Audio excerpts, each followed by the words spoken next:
Oh, BJ.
Yeah, man. Yeah, man.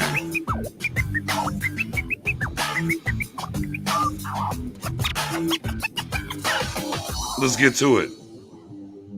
Let's get to it. Let's get to it. It feels so good, ladies and gentlemen. Boy, doesn't it feel so good? Here we are, Wednesday after Sunday, October 20th. 5-1. 5-1. Real quick, as always, man. Make sure I give it a like, give it a share. Let's build up the group. Let's get it going. Let's have a good time tonight. Let's make sure we had a good time. And I just had made a. Look, if you went to Publix, because I am from Florida, so I know about that Publix life. I hope you got a good ass sub. I hope you got that good sub from Publix. He told me he was going to pick me one up, so I don't know. Yeah, Ryan, let us know what type of sub you got. Yeah, them subs are fire. Y'all got Publix over there in ATL? You got? Yeah, they're all over the place. Yeah, I know. I have like two within like a mile of my office, like in either direction. Okay, brother, they're not here in Texas. I'm just telling you right now. Okay. Yeah. Oh, Mary, you're muted. Hold on, let me unmute Mary. We gotta come on, Mary, unmute yourself. Yeah. I have no idea what a Publix is. They don't have those in Texas, so. Man, we're missing out. I'm telling you right now, we're missing out because the deli section, them subs are fire. They're fire. Yeah. April says, "Send me a jersey." Okay, well, I mean, give me some money. I don't know. Shout out to my girl April, though, for sure. Yeah, I did kind of know they were up there in Georgia. I just didn't really know how heavy. But yeah, man, shout out to Publix, man. Mary, they're like the fancy grocery store where they like walk your stuff out in the car and put it in for you, and if it's raining, they have like umbrellas for you. Like you feel like they're the Tom Thumb. They're the Tom Thumb of the East Coast. If that makes sense for you. Oh, gotcha. Okay, all right. My guy Mo's in the building. Jesse's in the building. Brian's in the building. Brandon's up in here. Was good. In the Aiden voice, I love it. My guy was not done. That's right, Jason. Jason's in the building. He said, Ron says, grab me a boar's head. Ooh, yeah, my man. Nephew EJ's in the building. What's going on, nephew? Well, if you know, you know what it is. Now, give it a like, give it a share. We're going to build up a little bit real quick, though, guys. After we went and we took care of some business. How's your week been? I know, Matt, you got them Braves in rotation right now. Yeah, they're doing good. They started out the first 3 innings with 3 home runs and then got a single after that. So they're up 4-0. Last time I saw was the 3rd inning. And I stopped watching the Braves to be here with you people because I love the Cowboys and I love the chat. So we're here. It'll still be on when I'm over when it's done because baseball games take forever. So yeah. That part. Look, you got a cell phone over there. You just get it going right there. You can be watching on the side. I'm trying to be committed to you guys. I don't want to be distracted. Spoonie sacrifices. Spoonie. I know you're crunk. I know you're feeling great. Oh, I'm feeling awesome. Just I got something I want to play. It's y'all want to know my feelings? It's right here. Oh, the Phil Collins? Yeah. I mean, they're probably gonna take this down. We're not going to win on it, but that's fine. Phil Collins. I mean, hey, Facebook feels it. We feels it. The whole world feels it.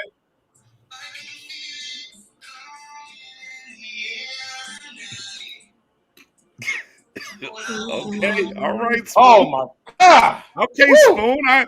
Spoon. I like what you're putting down. Man, I like it. I likes it. I like. You know what Spoonie's feeling so good because Spoonie, another successful Spoonie minute. Tyler had a pretty solid game, so yeah, the Spoonie minutes are working. So let us know in the chat what player do we need a Spoonie minute for because Timothy is 3 for 3 with it. So yeah. Man, and last time we talked, somebody mentioned is it a thing where everybody wears a hat? So I'm going hatless today in case that guy shows back up. Let him know that I'm here. It's never a plan. It's never a plan, man. Yeah. Shout out to God, James, the gang is them. You already know I got this while I was in Dallas, so It's a nice hat. I was checking that out. Yeah. I was looking at that. Mary, your week, Victory Monday. We're into the bye week. Everything going smoothly so far before we get into it. Yeah, man. I mean, another win. Life's good. I'm chilling, man. Ryan with the maybe Micah for Spoonie's minute. We'll have to wait and see what Spoonie's got for us tonight, guys. We'll have to wait and see what we got. But I'll tell you what, though. With that being said, we're going to switch it up a little bit because we are in the bye week, right? We are in the bye week, and typically we start with the roster moves and different things. We're going to switch it up. We're going to get right into the game. Let's just go right to the game, guys. And let's go in here to obviously the Cowboys win in overtime, 35-29. And if you were here last week, I said, ain't no way What I said. I said, ain't no way. This roster, the whole nine, man, there ain't no way. Obviously, we shot ourselves in the foot a little tighter. This team should have dropped 50. The Cowboys could have easily dropped 50 on the Patriots. Let's keep it above. My guy Robert's in the building. What's going on? But again, I mean, forget the interception in the end zone. Forget the fumble in the end zone. We got cheated. We got cheated on the third down play whenever Dax. I mean, I think Professor O said it best. Was he carrying the ball with his ankles? How is it not a touchdown? Yeah. I mean, literally from like half his belt up is in body. there. Like, how could he not have had the ball cross the goal line? And again, in football, you just need a little tiny piece of the ball to cross any part of the white line. It's a touchdown. Nose touches the white line. It's a touchdown. Yeah. Brian, we're going to stick around, man. We are going to talk about KZ and what happened Tuesday morning.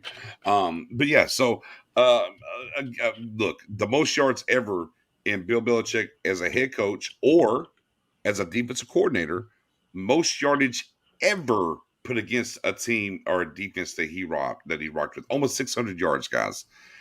We can dispel the Dak Prescott if he throws it more than 40 times. We just can't win. He threw the ball 51 times, and we won. And then also, Bill Belichick was, I think it was 109-3 at home, leading at the half.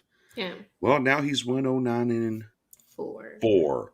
And a big part of that is 4 because not only did 4 do his thing, he's also the NFC Offensive Player of the Week, ladies and gentlemen. And only him and Tom Brady have multiple 400-yard passing games this year. So, with that being said, guys, you know what we do about this time, right? 35-29. We're going to spin the wheel quickly, just snap reaction or one thing that really stuck out to you about this game. Matt Owen, let me get to you. What do you think, my man? Yeah, I mean, you have to start with Dak, right? Like, Dak is now 18 of 18, 148 quarterback rating in overtime. Like, how clutch can you be? Like, that was mind-blowing to me to understand that he has not a single incompletion, throw away nothing in overtime in his entire career is amazing. Go right ahead, man. Yeah. And the play calling too. So Romo did a great job of highlighting it in overtime. We line up. We have a certain look we want to see. They call timeout. But we got a little bit of the playoffs, so you could kind of tell what they're going to do. Immediately after the timeout, we came out with the exact same play, but then we hit Schultz in the flats. And then immediately after that, we again go play action out of the exact same look, but this time we hit the crosser for the game winner. Like, Kellen is seeing – he's playing chess. He's seeing it a couple moves ahead of time. He knows exactly what he's trying to do. He's trying to show looks and set things up. He's not a first-year coordinator anymore. Whatever growing pains he was going through are pretty much in the past. Like, Kellen is just seeing the field and seeing what's going to happen and anticipating and getting the run game mixed in with the pass game, and the flow of the offense right now is phenomenal. So that's my biggest takeaway is kudos to Dak, but the offensive play calling to be able to overcome so many things that, all the penalties we have, third and forever, no problem. We have the perfect play call dialed up. So. Right, and again, going back to that, not only just the play calling, like as you were kind of talking about there, Matt, on, but the idea to adjust, like getting away. All runs are not created equal, and getting away from just running in the first half, just running on early downs, where Bill Belichick was like, no, hell no, you're not running on first down, and for them to adjust on the fly and make that happen, man, yeah, big kudos to Kellen, Mariella. Your big takeaway from the game. What'd you look at? What'd you see? What'd you like? I mean, I don't know if y'all remember, but one thing I brought up last time was special teams, and they got me a big play this week. Oh, Tuck. Go ahead, Mary. Yeah, I mentioned special teams last Wednesday is like one of the things to keep an eye on, and they got a block punt. Luke Gifford sighting, perfect execution by him. He didn't, I always worry about those when you're roughing the punter. Got a clean block, almost got it in for a touchdown. So that was a huge help for us. I mean, even though I think that was like we didn't score off of that because of the ref stuff. But I love that. I love the execution of it. I love the aggression of it early in the game. Outside of that, I mean, biggest takeaway is just the adversity they faced and how they overcame it. I feel like, and I think all of you agree, and so will the people in the chat, previous years, this is a game we definitely would have lost. And we would have been up here cursing and wanting somebody fired. Yeah. And you're not wrong, because this money in the curse jar. Right. Like, and going back and you're tagging right there with Matt O, because this is a game like, okay, we can't keep running the ball on early downs. And if you were in the chat for the group, we were talking about that as we were going through the game thread, and we saw the adjustment as compared to years past. We would have kept doing the same things. This is a game where we would have lost this game 27-20. Is what would have happened, because we would have been foolish and not did that. But and you're taking right in there on that. Now, Spoonie, you're one big takeaway. But before that, so shots fired here, Spoon. Hey. Now Tuck said just keep running the same play like I do, Spoonie and Matt. Even though Tuck said he's retired from Madden now. What's the play? I want to know, Spoonie. What is he getting you on? Like, what are you not able to stop? Maybe we can help you out. Well, see, what it is that Jay. First of all, y'all, Jay Tuck makes you want to break your controller sometimes, and I very try not to. I mean, I had an extra one just in case, but he loves to play action pass, and sometimes I bite it. I get into it. We have our own blue and white scrimmage game going on, and we always play the backup quarterbacks, never Dak. But he does some crazy stuff, and it's just like it really gets me. But it makes me better. I am getting a little bit better. I beat him one time, but I think he was drunk though, which I took advantage of. Which he was drunk, but that's fine though. It's a win's a win. Hey, but Tuck is a very good play. We're waiting on BJ. I heard a lot about BJ. Let me explain. Yeah, let me explain something to y'all. Whenever you really want to play real Madden football and stop treading light and doing all that stuff with it, man, come over to the Series X. I'll show y'all what time it is. And you can get these hands. But again, stay playing in the kiddie pool over there on PS5, whatever. But I'll tell you what, I'll do one better, because I do own both. Mm-hmm. Somebody want to give me a copy of Madden on PS5? I'll come through. I'll come through. But you don't want that work. I'm telling you now, you're going to get this work. BJ, I welcome you to come and join Tuck's franchise Madden. Why? Because I'm going to tell you something. He used the New York Jets. I woke up in the morning to look at my roster. Tuck traded all his first-round picks and future picks. And I swear to God, if Tuck was the GM of the Jets today, they'll win a Super Bowl. Hey, he got Ramsey. He traded all his picks. Hey, Prime 903, Mark. Prime 903 be on Xbox. That's where I'm at. Come find me. You can get this work. Hey, I'll send you what I did with the Atlanta Falcons, who are about to be the San Antonio Express, and look at what I got going on over there, because I got pitch train already cooking. I got look, just little sample. I got Trey Lance in the building. I got Sermon in the building. I got Asante Samuel Jr. in the building. Mess with me. I got my picks. Here's the thing, though. But I got all my first round picks and everything. I'm chilling. Neither here nor there, though. We're going down the wrong. We're going to the wrong path. Back to the game, ladies and gentlemen. Yeah. Spoonie, your big takeaway from the New England game, my man. Well, my big takeaway was, Miss. 5-0 for the Braves. I'm sorry, as we're going to keep you updated, man. Owen, give us the update. 5-0 for the Braves. What do y'all say? For the AOR, keep chopping. Keep chopping. There it is. All right, go ahead, Spoon. So Miss Mary came out last week and said, I'm looking at the offense going to work. I'm looking at the defense go to work. What about special teams? And when she said that, what happened on Sunday, y'all? Hold on a second, excuse me. Oh God, no space there. Perfect. Yeah.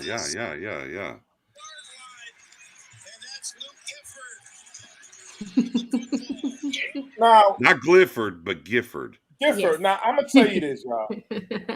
At that moment, the neighbors heard me. All the neighbors heard me, because I went 2 weeks. Anytime you get a block punt, that really gets the team going. Listen, my biggest takeaway, and I'll be very honest, this was the best game that I saw this team win so far out of all the other games. This was the best win.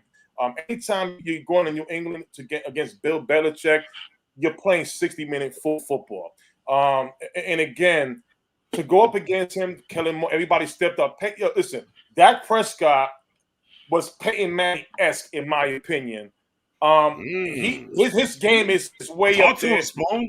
Sometimes it's very hard to say that, but I'm saying it now. It was that deep. This defense, I mean, they are playing for each other, and just by listening to the sounds of the game of the conversation going on the sideline, it's like wow. It's like we know Dak Prescott's the leader, but there are many leaders in every position that push each other.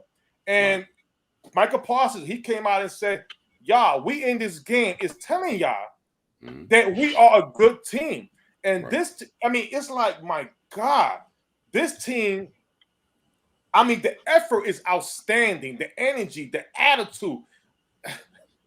I can't say really nothing more. It was just that. I'll tell you, and I won't backdoor you on that because, even the sounds of the game, right? And you had Curse on the sideline. It's 11 of us. It's 11 of us. And they scored on us twice. Right? I mean, that's huge. That's, that's huge hearing that, right? Two, here's the thing for me, and I think here's my biggest takeaway from the game. And we'll talk about that. Don't get me wrong. We're going to talk about that, right? And we're going to talk about some other things. Guys, and I don't want y'all, and I for sure when I say this, I want y'all to tell me, look, talk me off the ledge if I'm wrong here, okay? And this is a thing that I've thought about, and what I want to say this is my nugget for tonight was, when is the last time a game was going on, right? And this is even before I heard the Curse backdrop. When was the last time that things were happening in the first half or whatever, and then we got to the second half, and you looked at the defense? Look, and don't get it twisted. Don't get it twisted. I'm not saying this is a Baltimore Raven 2000. That's not what I'm saying. I'm not saying this is the doomsday defense or nothing. But this defense came out in the second half, and they were pissed off. You could tell, like, the energy had shifted. They were, I'm not saying playing patty cake or nothing in the first half, but when they came out in the second half, it was like, oh, okay, something happened. Something moved, like something flipped, something clicked. And in my head immediately, I was like, when have I seen this? And definitely in the last fucking 10, 11 years, I haven't seen it. Yeah. I don't want to start talking about the 90s. I don't want to do that, but I'm just saying, and again, and I haven't seen, and when I say this, I have not missed a Dallas Cowboys game, a single one in real time since 1997. Okay? I haven't missed one. I cannot recall a game where I saw that second half of this defense and how they came out, and you could tell, like, they were mad. It was bad refereeing. I was like, yo, they are pissed off. Look, I was sitting at the bar Buffalo Wild Wings. I looked at the guy right to me. I said, this is different. I don't know who the hell he was. I don't know what his name is. I have no clue. I was just like, I got to tell somebody. I was like, no. They're mad. I don't know what to do with this information currently, but I need to share this with you. What did he do? Did he just nod and be like, yeah, or was he like? Listen, he was like, okay. I was like, man, come along for the ride. All you needed for that moment, just right there, all you needed was a cup with a straw and with a pinky up. They're mad. I mean, and listen, Randy Gregory. I believe that was the second half, right? On their first series, on the Patriots' first series, when he had that big sack on Mac Jones. I mean, it's like he disappeared. Like, where's Mac Jones? I don't see him. That's right. They were mad. Yeah. The attitude, it was just beautiful in my opinion. And then, I believe Professor O put up some video, and we saw Javon Curse. The things he was saying on the sideline, like, forget what the last play. It's nobody's fault. Lock it up. And it's, again, when you see that, these are the things that we wanted for years. Normally, in the last 10 years, this team bows out in the first half. It's a fold.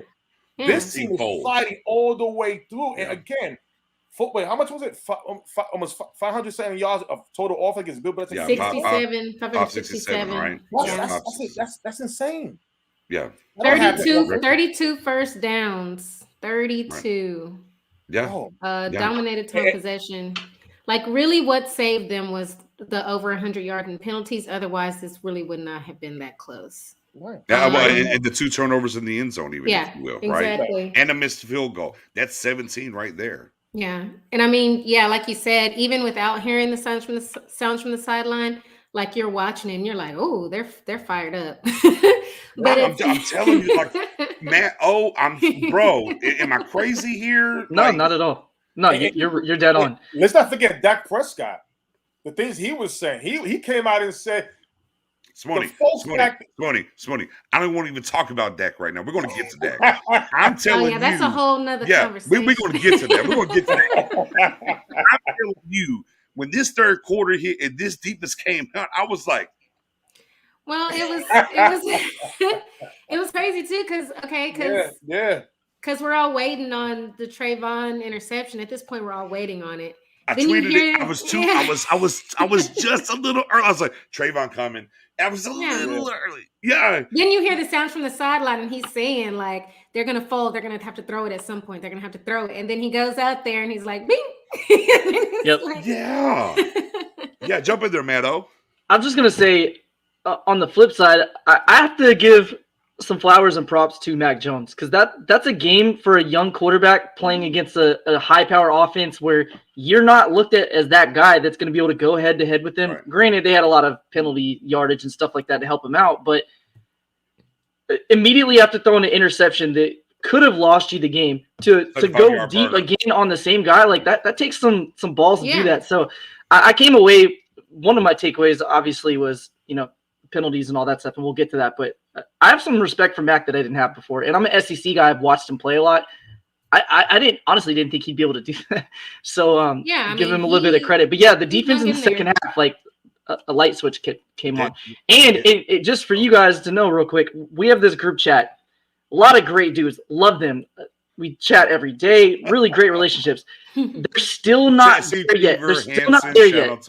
Shout out to all you guys. Yeah. They're still not there yet where they fully trust in what's going to happen with the Cowboys. Because I said it. They're like, the first half things are looking bad. We came out flat. I'm like, we've been a second half team. We've done it literally 3 consecutive weeks. We did the exact same thing here again for a 4th straight week, where I don't know what they do at halftime. I know that the coaches only get like 4 or 5 minutes with them. It's pretty short. I don't know if it's the orange slices or there's some type of special juice, but something happens at halftime where they come out and they're like, all right, we're ready. Let's go.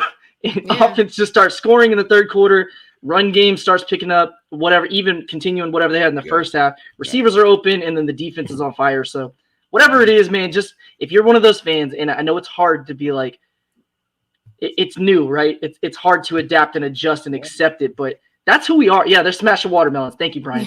Whatever they're doing at halftime works, and until we see otherwise, I have no reason to doubt them. I don't doubt Dak, because we saw it last year plenty of times where defense gives up a touchdown, Dak and the offense go out and match it. Defense gives up a touchdown, offense goes and match it. Now we have a defense that they're not elite, but they can force a few punts and they can get takeaways, and that's all you need with the offense like what we have. So exactly. Yeah, and as I said, and I tagged this in, guys, boy, it's about time. We lost it because we lost Dak last year. Right. Boy, it's time for us to fire it up, Spoonie, Mary, man. Boy, it's time to fire up the SEO. It's time to fire up the Scorched Earth offense. We preached it. We went through it. It's time. It's time. Oh, Lord, ladies and gentlemen, Spoonie done took his mic. I don't know what's about to happen here. It's not Spoonie's minute. Either way, though, but it's time to ramp it back up. With we're number 1 now, so why not? Yeah. And let's pivot now. Man, let's pivot to Rain Dakota Prescott. Hey, y'all. Yeah. Right there here. it is. Dakota. Yeah. Right here. Yeah. That's Scorched Earth. Let's get it. You already know what it is. You're now in the Quiet Storm. And the Quiet Storm. I was just thinking that's funny. And the Quiet Storm is brought to you by Dakota Prescott. And he's been making it rain all season. Your NFC Offensive Player of the Week.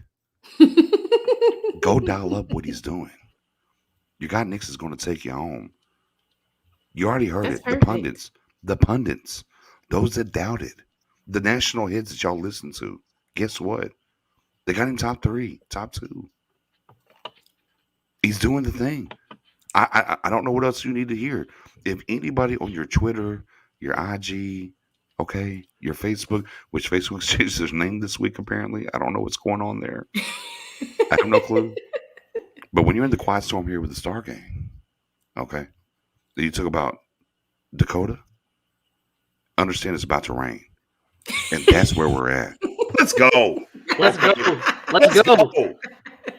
Professor O, talk to him about what's going on with Rain Dakota. Yes. So Nick said, piggybacking off of that, he said he is nationally recognized now. The media and everybody's bought into it. NFL.com did their list of the top 32 quarterbacks. Where was Prescott ranked? Number 1. Uno. And the comment was, if there's a quarterback that I have one play in any situation that I need, I'm taking Dak Prescott. He didn't say Aaron Rodgers. He didn't say Pat Mahomes. He didn't say Tom Brady and all of the Super Bowl rings. He said, right now, if I have one guy that I need to go perform, I'm taking Dak. Like, think about that, guys. Like, we went from a guy that fans said he's just a dink and dunk. He's a game manager. You know, he's good at that, but he can't throw 300-yard games. And then it was, well, yeah, so what if he throws 400 or 500-yard games? He doesn't win. Now we have the guy that everybody wanted, and he's here, man. He's arrived. So nationally, not just the media, nationally, people all recognize we have South Dakota and North Dakota. Now everyone knows we have Prescott Dakota, and he's here. It's ready, guys. We're here. Let's go. It's been a long time coming. Right, you know, You're trying to tell I Mary, had to have Mary, the warrior Mary. spirit about it. Mary. No. Hold on. Mary, say it with your chest. It's okay. We've been preaching this for 2 years, 3 years. You know? Go ahead. It's your time. You know, this has been a long time coming. You know, I had a warrior spirit about it. You know, if you've seen that Drake moment where he's like, it's been a long time. I mean, I'm glad everybody else finally caught up. Glad they caught up. 36 for 51, 3 TDs, 445 yards against a defensive coach. Most yards all time, Mary. Most yards all time against him. Ever. Defensive coordinator, head coach. Most yards all time against him ever. He's having nightmares about that. He is having nightmares. He cannot believe this just happened to him. And it's not even outside of the number of yards, the throws that he was making, insane. That 4th and 4 to Cedric Wilson. Let's go. Those throws to CeeDee Lamb, it was just clutch, right on time every single time we needed it. Every single time. And like you said, debunk that, if he has to throw it over 50 times, we're going to lose. Done. No. Yeah, look, for the rest of this time, guys, I am not going to raise my voice anymore. I'm going to be right here for the rest of the time. That's where I'm at. Because, I have yelled, I have cussed in our 3rd season here now and done things and people don't want to listen. So, you know what? Maybe they'll listen to me now. I don't know what else I can do here. I don't know. Dakota Prescott is that guy. If you've rocked with us the entire time, and we've known Professor O a little bit longer, he's here now. Guess what? We've told you this was coming. Victory lap time. I'm sorry. We're going to take a video. This is why you listen to Star Gang. I'm just being funny. But no, I mean, low key though. No, just being funny and everything. Look, man. Look. A lot of people didn't want to believe what happened in Tampa, right? And then we got back to running the ball for a myriad of different reasons. And I can kind of, who's been writing some great articles that we're sharing, right? Some fire articles and things that are happening. And you can kind of look at what's been happening because, Gallup left, right, with the injury. Okay, you lost Collins. Some issues with Tyler. We'll talk about what we're going to do in the bye week or whatever. Okay. But the idea to me, and I'm going to get to Professor O, and we always have this time. Professor O, we do have this. We have Spoonie's Minute. We also have Professor O's class. Okay, ladies and gentlemen. We do have that. And for me, Professor O, and I guess my question tonight and whatnot is, as we get to some of these numbers and things is that this offense is very fluid. And I look around the NFL. And, I tweeted it out. I put the little Tupac, how do you want it? How do you feel? It doesn't really matter. And, a lot of people said, well, after week 1 and we lost, well, we ran the ball so effectively. And then and now we've gotten to the Patriots and it turned back into, okay, well, now we got to throw it again. And, Dak threw it again, over 51 attempts, 36 completions, over 400 yards, and we got the dub. I don't know if there's another NFL team that can give it to you both ways. Both, we're talking about both barrels and a shotgun, right? Who else can do that? Because we look at some of the better teams in the league, they can't do it how we're able to do it with Pollard and Zeke in the run game. We know what the weapons are with Gallup coming back and Dak and playing at the level that he's playing at right now. Man, that's the biggest advantage, I think, as we're sitting here 6 weeks in, that the Cowboys offensively, now, there's some things defensively, we know, and we got to play cleaner football. We know all that. But offensively, man, we are so fluid. Man, you got to pick your poison. What do you think? What do you do? Take the people to class real quick, man. Yeah, no problem. Just following up on the Dak Prescott conversation. So you may have seen it online. If you didn't, Dak has already tied Drew Brees for the NFL record for 400-yard, 3 passing touchdown games already. Drew Brees, incredible player, top 5, 10 quarterback of all time, played a long time. Dak's already tied that record. He may break it this year. We'll see. What's impressive about our offense? There's a lot of great NFL players, right? If you make it to the NFL, you were highly accomplished. You were probably an all-conference player, all-American. Whether you're first-round pick or seventh-round pick, there's a lot of guys in the NFL that are good football players, and there's a lot of coaches that are good football coaches. There's a lot of guys that if you have a bye week, you don't want to catch them after the bye week because they'll game plan for you. They'll be able to find your weakness, and they're going to attack it. There's not a lot of teams, like you said, Nix, that can do it in-game. They can literally flip the switch and say, cool, you're taking away the run? No problem. We're going to air it out. Cool, you're going to take away the pass? No problem. We'll go play action and run. Like, there's not a lot of teams that can do that. You have teams like Cleveland that have some weapons at receiver. They have the running backs, but they don't have the quarterback that can do what Dak does. Then you have teams like Minnesota. Minnesota, when Cook's healthy and the 2 receivers outside, kind of foreshadowing what we're going to see after the bye week. But they have some similarities to Dallas, but they don't have that. We will literally just run the ball 40 times on you and beat you. Like, they need that balance. We don't have to have that balance because of how in our bag right now our players, the line, and our coaching staff is. Then you get guys like Green Bay. Obviously, you have Aaron Rodgers, all-time great quarterback, one of the guys up there. Good receivers, Aaron Jones. But, again, they still don't have that game where they can just dominate you in the run game. Obviously, last time we saw them, Aaron Jones had a ridiculous game. But historically, that's not who they are. So the way that we're playing football right now is just – it's special. You should enjoy it. I want to talk about a few things we've done differently. So, talking about Kellen Moore and his growth and adjustment. Are you about to hit us with these alignments? Yeah, we're gonna talk a little. Oh yeah, let's go. A little personnel group right now. Yeah. Hey, real quick. Yeah, I was taking notes earlier. I was like, so man, what about this?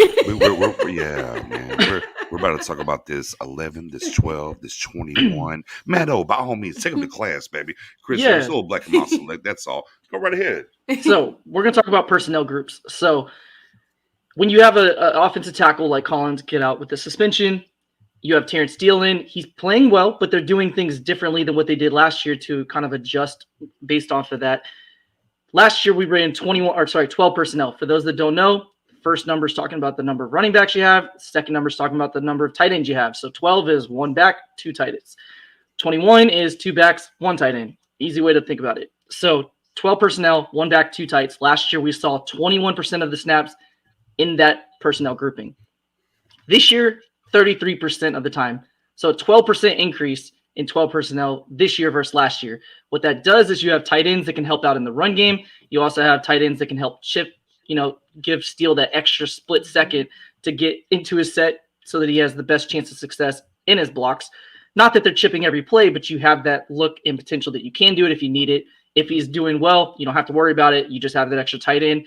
And if you have athletic tight ends, you have a mismatch because linebackers can't keep up with them. safeties aren't tall enough to cover them size-wise, so you get that, you can attack them that way. When we're in 12 personnel, 9.4 yards per attempt is what Dak's doing in the passing game. Just under 10 yards, just under 9.5 yards per passing attempt for Dak. Hey, Matt, and explain what 12 personnel is to the people in case they don't know. Yeah, so 12 personnel is 1 back, 2 tight ends. Yeah. 9 point what again? 9.4 yards per attempt. 116 quarterback rating when we're in 12 personnel. So obviously it's not working just for the passing game. Let's check out what it's doing in the run game. Our running backs are averaging 5.3 yards per carry when we're in 12 personnel. Literally, if you're able to throw just under 10 yards per attempt and run over 5 yards per attempt in the same personnel group, that's dangerous. So I know people are going to say, well, what happens when Gallup comes back?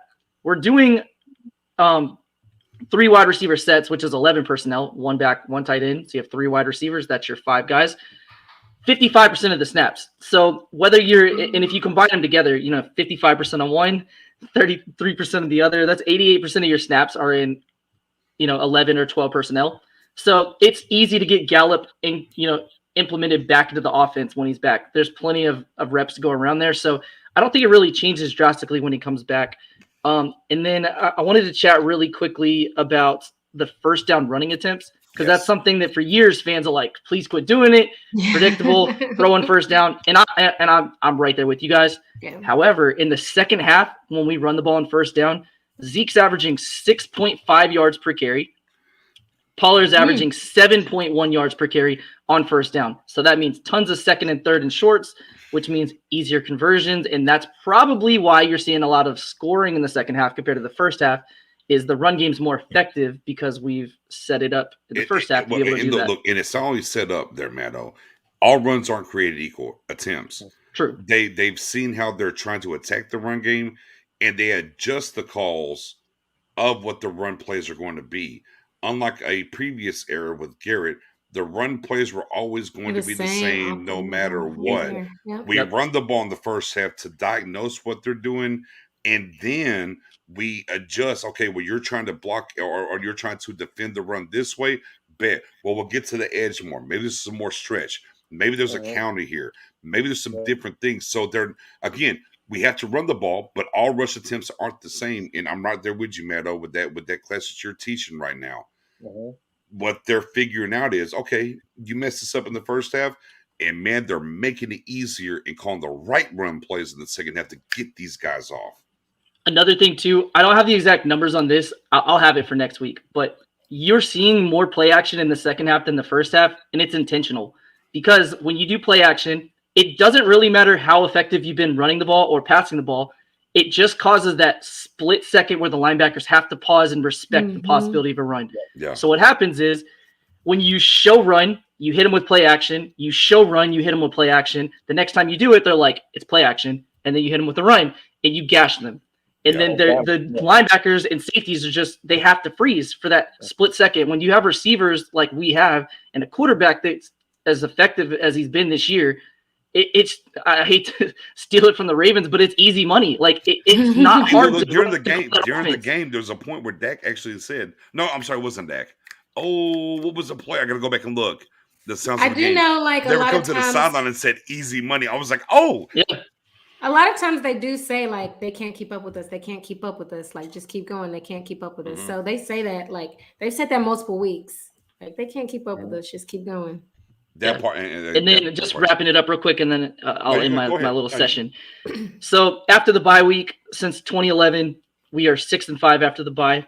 Yeah. McCarthy all time is 9-5 after the bye. Since 2003, we've won 60% of the game, so we're 12-8 after the bye. And we're playing Minnesota, who also has a bye. So if you're wondering about that, we actually have a better winning percentage than they do after the bye over the same time span. So going back to 2011 and to 2003. We have a better win percentage than them. Obviously, things change, different rosters, so it doesn't really mean a lot, but just a little, grain if you want to throw it in there to people at Water Cooler Talk. We do have the better record after the bye week, and McCarthy's been better than Mike Zimmer after the bye week.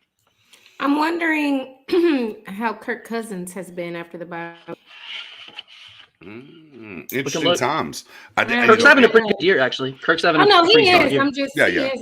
He's got weapons around him for sure, but I did find it interesting that our bye just happened to coincide with the Minnesota Vikings by. Thanks. No layups for us there, or a little extra time, if you will. But with that being said, hope everybody enjoyed it. Everybody clap it up, hit the fire emojis. Our guy Matt O, Professor O in the classroom, dropping the numbers. And as always, he's dropping them articles as well. Yeah, if you haven't read one of his articles, they're fire. They're really good. I appreciate it, guys. It's usatoday.cowboyswire.com. You can just Google search Cowboys Wire or USA Today and find it either way. I have a new article, should be dropping sometime tomorrow morning. It's the NFC East recap. Wait till you see the Cowboys versus the rest of the division. It's ridiculous. And man, and look at some of these analytics, man. I am falling in love with the DVOA. Although, as much as I love DVOA, toxicity. The toxicity. Toxicity is great. What I love. Hey, look. If y'all have not, the Cowboys Nation, y'all have not heard about these analytics where we're talking about DVOA or we're talking about, say it again, Mary, your favorite? Toxicity. If you haven't seen these numbers that Matt's dropping over there, oh my God, ladies and gentlemen, they are fantastic. Like I wrote says, I'm going to fail Professor O's class. Look, just tune in every week. Look, keep reading the article.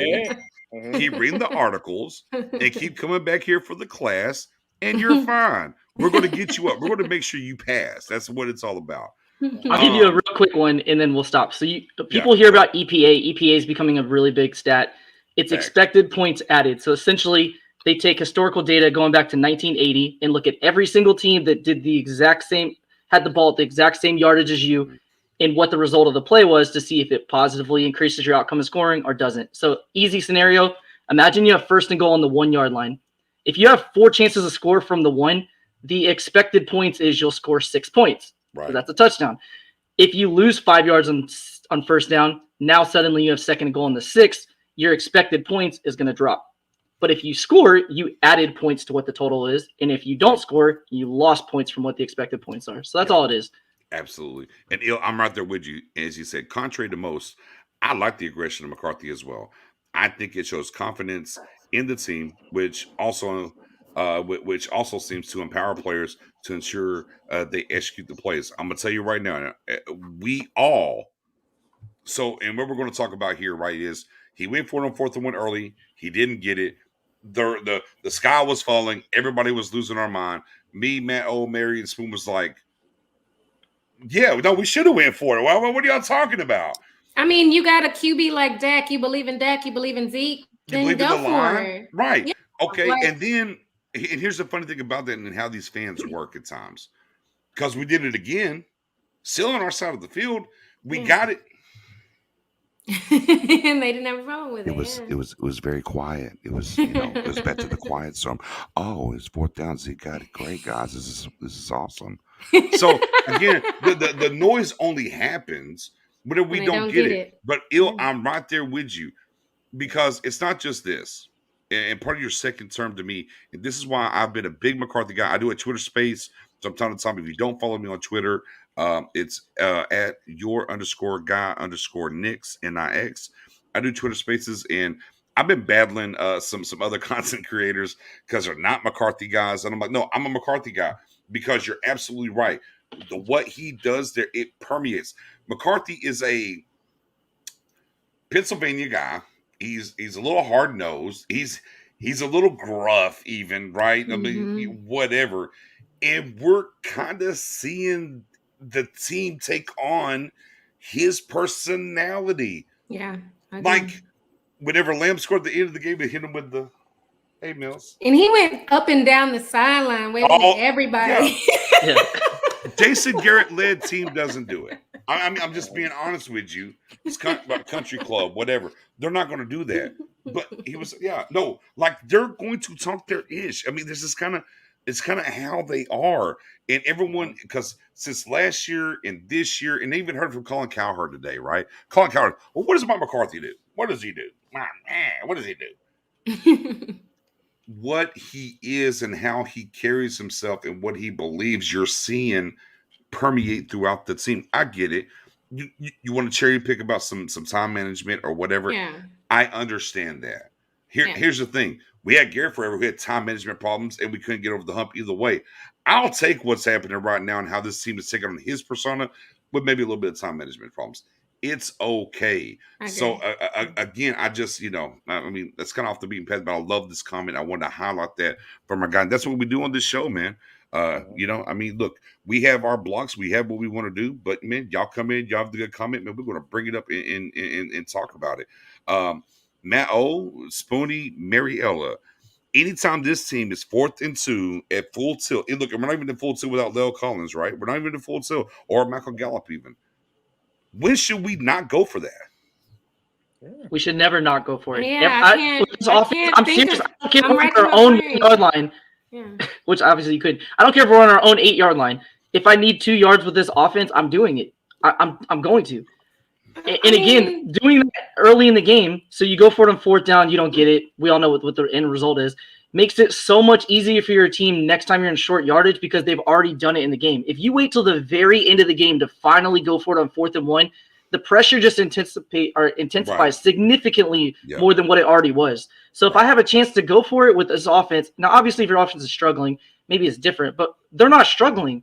We can pass, we can run, and we're blocking pretty well. I'm going for it. If they stop me, so be it. But if I convert that, think about what we feel as fans watching our team give up 3rd and forevers, which we've done a lot this year. It's kind of demoralizing, right? So if you do that to a team and they're like, hey, they only need 1 yard, we can stop them. If we do, we get good field position, and you don't stop them, they're like, that was our best chance, man. We're not going to stop them the rest of the game.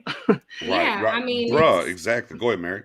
I mean, and it fires up. I mean, they feed off of each other. We've seen that, like, through all of these games. They're really, really feeding off of each other when they make big plays. And, like we said, we got a top offense. It's number 1 right now going into the bye week. You got number 1 QB according to NFL.com. Your running back is number 3 in the league. Got his backup, who's one of the top 10 in the league. And you got Amari Cooper, CeeDee Lamb, Dalton Schultz. You got a good offensive line. I mean, why not? You got Kellen Moore back there. Like if we can't do it, we can. Right. My guy James asked for the Cash App, man. And I just dropped it in here for anybody who wants to bless us. BJ2030 will be changing starting soon. It blesses all of us to do what we do. But man, we appreciate anybody who wants to give us some love. We don't ask for it, but if somebody asks us, we will at least give it that way. Real quick, also my guy Chris asked about the hat. I think it was Chris asked me. Yeah. My guy Davis. Pro Shop at the mall or at the stadium. Pro Shop at the stadium is where I got it from. I think you can find it on newera.com as well. Mary, you got a request too. Sorry, Mary, you got a request too. Uba in the chat, shout out to him. Asked you where you got your hat from. Oh yeah. Oh, I got mine from the State Fair in Dallas, so I don't even know. I don't even know where it is online, but I found it in a booth, and I was like, I gotta have it. Gotta have it. Yeah. Jesse, we hope so when it comes to Curse. I don't know. It's a little too early for us to know for sure, but we hope so, right? Curse staying. Now, so BJ, I gotta ask y'all something because again, we always ask for something, but it's something that I've been asking for the last couple of months, and I'm feeling the energy from you and Miss Mary, and there's some love. Whoa, no, not yet. Hold that. Table that, Spoon. Table that. We'll get to it. Sorry, I got him excited earlier. My bad. I know. Spoonie. Spoon. I know where you're going. Spoon. I know where you're going. Hold on. We'll get there. Let's get to these roster moves real quick. We got to get a couple things here. We're almost up. We're up against the hour right now, but we appreciate y'all rocking with us. By all means, give it a like, give it a share, and ultimately, what we're trying to do right here, right there, whether you're on Facebook, Twitter. I know we got a lot of people, man. We are super deep on YouTube right now, but what we're trying to get is to 1,000 subs on YouTube. We are over 500. We're trying to get there. So Star Gang Podcast on YouTube. Go hit that sub. Go hit that bell. Tell a friend. Yeah. Tell a friend. Share it with a friend. And right now, man, give it a like, give it a share. Man, do what you got to do, man. You know what it is? Gang in the building. Update. 5-2 Braves in the 6. 5-2 Braves in the 6. Plenty of time. James, I appreciate you, man. I'll see what it is, man. I appreciate you. Absolutely. It's going to go to everybody. That's what it is. So yeah, with that being said, appreciate that. Just drop some love. Yeah, thank you so much, man. Again, anything that is dropped on that, Man, it goes right back into the show, how we can get better, backgrounds, equipment, the whole nine, whatever we can do. So yes, thank y'all so much. So let's pivot. Let's get to these roster moves real quick. We cut with, so we released Brandon Knight, and the Ravens got him, but he didn't want to show up for and then he personal reasons. And then he's back on the Cowboys roster. Professor O, can you help us here? Matt or Spoonie, can you help us here? Not really, man. It's a weird situation. Right? Because typically, if you're on the practice squad and somebody signs you, so when we release him, he has to clear waivers for us to bring him back. Right. If anybody else signs him, he has to be on their 53-man roster. So it's a promotion for him. And he's like, no, I'm good. It's bizarre. Like, obviously, something else is going on there, but. Yeah, I don't know. You definitely need some new friends, Robert. Yeah. Yeah. You definitely do, man. If you're not in the now, and for our YouTube people, if you're not in the Facebook group, man, we are over 9,000 strong on that side. Star Gang Facebook group, and we have a Facebook page as well. Go follow the page, come join the group, man, and you'll find some Cowboy friends there. We got your back, brother. But oh my God, Shane's in the building. Nucci Gang. What's up, Shane? Me and my guy Shane, Nucci Gang. Nucci Gang, let's get it. But with that being said, he ain't want to play. I mean, Uber. Said it was personal reasons, but then they said, okay, he's not coming here then, and took it away, and so now he's back with the Cowboys. So clearly, it was just personal that he wanted to be here instead. You know what? Hold on. Back to the quiet storm. Brandon Knight wants a ring, though. You feel me? So he can go to Baltimore. He had to come here, Mary. You know he had to come here. You know what time it is in Dallas? Why he had to come back to Dallas? Why? I mean, give Spoon what he wants. Give Spoon what he wants. I can't do it. I already did it earlier. I can't get him too excited before Spoonie's minute. I gotta let him calm down a little bit. Okay. All right, fair enough. But yeah, super weird. Obviously they cut Isaiah Robinson, they cut Ralston, the fullback as well. Ralston's back now. He's Ralston, back. Ralston cleared. He's back. Now as we're getting through as we're getting through this bye week, so Collins suspension over, boom, yeah. He's back. We'll kind of talk about this in a minute. We have Kelvin Joseph should be good to go after the bye. Donovan Wilson, who actually played some snaps this past week, should even be better. Gallimore still up in the air, but Gallup, the other G, gonna be back. So we are definitely getting some players back here going through. Now on the other side of the injury front, we do have to talk about Dak on this. The boot, the strained calf, so on and so forth. So scale of 1 to 10 here, guys.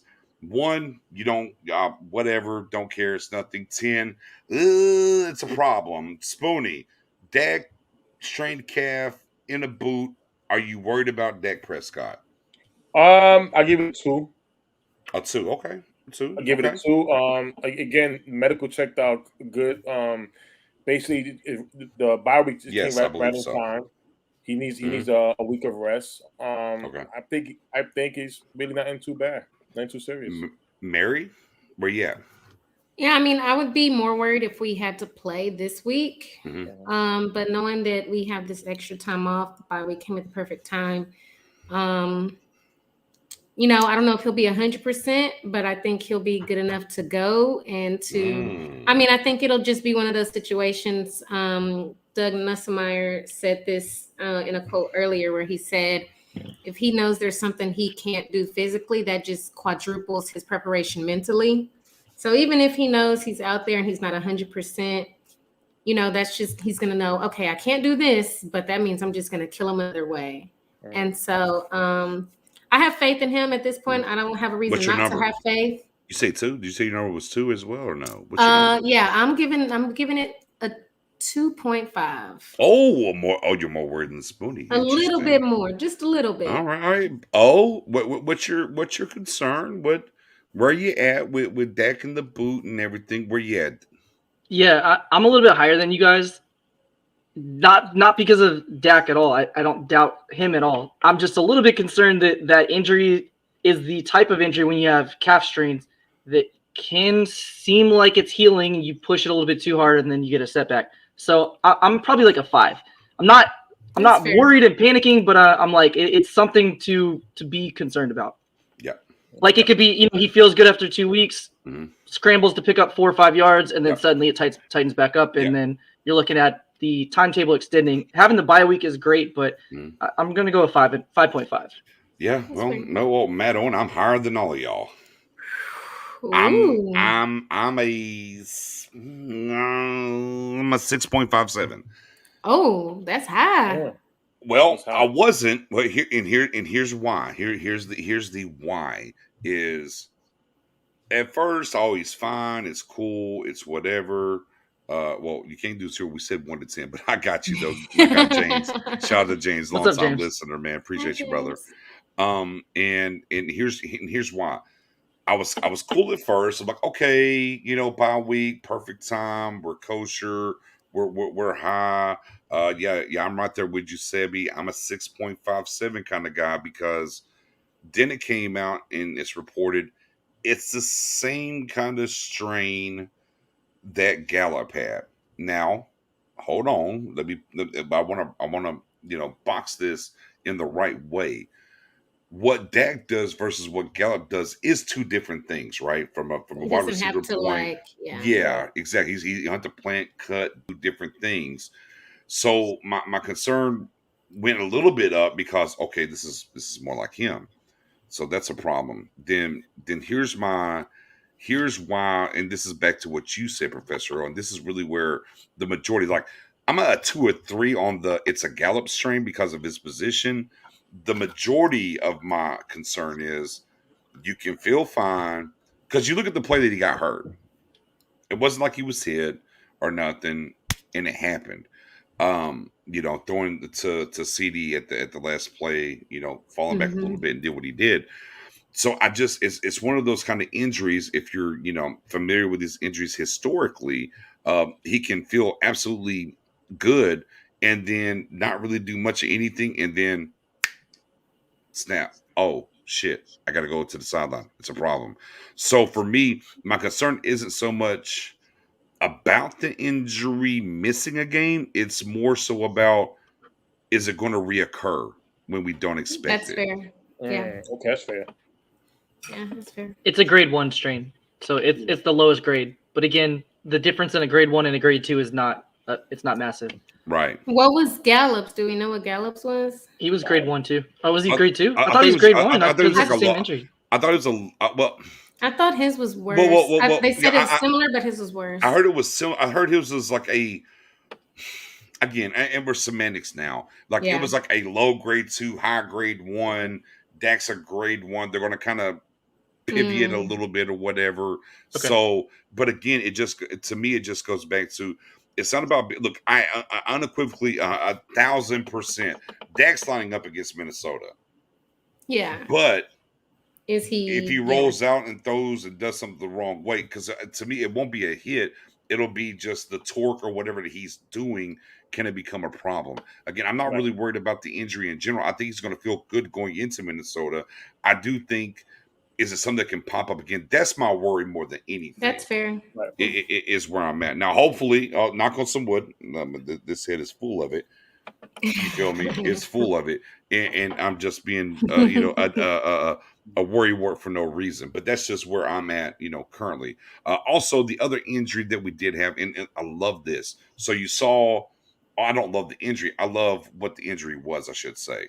So we saw Pollard run up the back of Tyron Smith, and he went out. Automatically, you had to like, oh my God, neck, back, oh my God, he's out. Man, it was an ankle. I was like, oh, okay, ankle. Okay. I mean, how bad are we talking? High? Where are we at on the ankle? Where are we at? Oh, he went, got taped up, came back. I'm like, oh, let's go. Yeah. So 0 to 10 on Tyron's ankle. Matt O, where you at with Tyron and his ankle? I'll be quick. I'm a 0 on that one. Mary. Yeah, I mean, I was drunk. I completely forgot about that till you brought it up. And Mary didn't know that Smith missed any time. All right, Margarita Mary. We call her Margarita Mary. Margarita Mary did not know Todd Naszewski played any snaps. Spoonie, are you worried anywhere? No, not at all. Actually, I gave him a lot of props, man. He basically put his helmet back on, came in like nothing happened, and went back to work. So I'm good with that. Yeah, I'm right there with you. It's on a high ankle sprain. He came back in. He wasn't like look, I don't campaign for injuries or anything, right. But I mean, it wasn't like Saquon Barkley on the sideline. You saw the big balloon. Oh, it was it was huge. Oh, it was ugly. Yeah. So yeah, I'm completely good to go there. I'm fine. Now let's pivot a little bit with this roster news real quick because Leo Collins is coming back. We got a hashtag. What hashtag? Oh, yeah. Man, put him in the chance. Hashtag. If you was here for the last show, here we are now. I got y'all next time. I'll have some margaritas on deck next time. Look, hold on, Mary. You know what, Mary? Now you and the head coach are tied together. We can just call y'all M squared. Mike McCarthy, Margarita Mary, double M. M squared, we in the building. Man, go ahead with the M squared hashtag or the Margarita Mary hashtag. It is. I'm thinking next time we do that segment, we'll full screen Mary, have the lights down, we'll have her candles lit, her margarita, just intimate. Let Mary just talk. Let her say whatever she wants. You know what? There it is, man. Margarita Mary time. We got to do it. Absolutely. Shots our guy in the building. But now, as we're talking here, right? So, Collins suspension bag. Still, we liked it. Professor O's class a little bit earlier kind of told us some things or whatever about some of these numbers and what they were doing while he was out, which could continue. But in general, we're just, we're talking about the numbers of what's happening, right? So now with him coming back, there's some thought processes out there that we should keep still on the field and maybe figure something out or pivot maybe Collins. Guys, with Collins coming back, we're looking at this offensive line. What are we thinking here? Like what is the best case scenario? Obviously in the preseason, we saw Connor Williams taking snaps and they were trying to do things with Connor at center, different things, whatever. But now with Leo Collins coming back, not Lee, but Leo Collins coming back, what are we doing here with Steele and whatnot? Like, what do you think the plan should be going forward with this offensive line? And I'm going to start with you, O. Can I go last on this one? Okay. Spoonie, I'll let you. I got me. Y'all want me? I mean, I'll go. I mean, you want me to go? I'll say it. I'll go. Okay, Mary, go ahead. Shout out to Terrence Steele. He held it down for the past 5 games. He far exceeded everyone's expectations. Anyone saying they expected him to do what he's been able to do is lying, because all of Cowboys Nation was in an uproar. All of Cowboys media was in an uproar. We wanted Zach Martin at right tackle. This is what we all wanted. So, but they put him out there. They believed in him, and he's far exceeded expectations. They gave him a little help, but outside of that, he's still far exceeded expectations. Yeah. But he's nowhere near Lyle Collins' level at right tackle. It's ridiculous to put Collins at guard to replace Connor Williams. And the position on the O-line that we need to be most worried about is center. Hopefully, Connor McGovern, he's been practicing at that. Maybe that's a way to get him on the field, and that would be your best 5 with Lyle Collins at right tackle and McGovern at center at the end. Spoonie? Well, going to BJ Nix's class and also PO's class, I'm going to start off by saying I had the idea, or thought, just a thought. I said, imagine Lyle Collins to guard. And PO definitely gave me a breakdown, great conversation we had. And basically it put my thoughts back to saying, you know what? You're right, PO. Staying at right tackle is the best thing. But then also listen to BJ's class. You know, we had a conversation about it as well, and BJ had made a great point that, and don't get me wrong, Steele has been playing like his last name, Steele, holding up his end under the bargain, you know, above expectation, like Miss Mary just said. But the thing is, we also protected him, and the things they did to protect him was running the football more, a lot of chipping, things of that nature, which helps the guy grow and gets that confidence that he could be on his own. La'el Collins and him are not day apart. La'el Collins can hold his own on that right tackle spot by himself, and we need that strength. It's no disrespect to Steele, but La'el Collins gets his position right back, and that's where I'm at right now.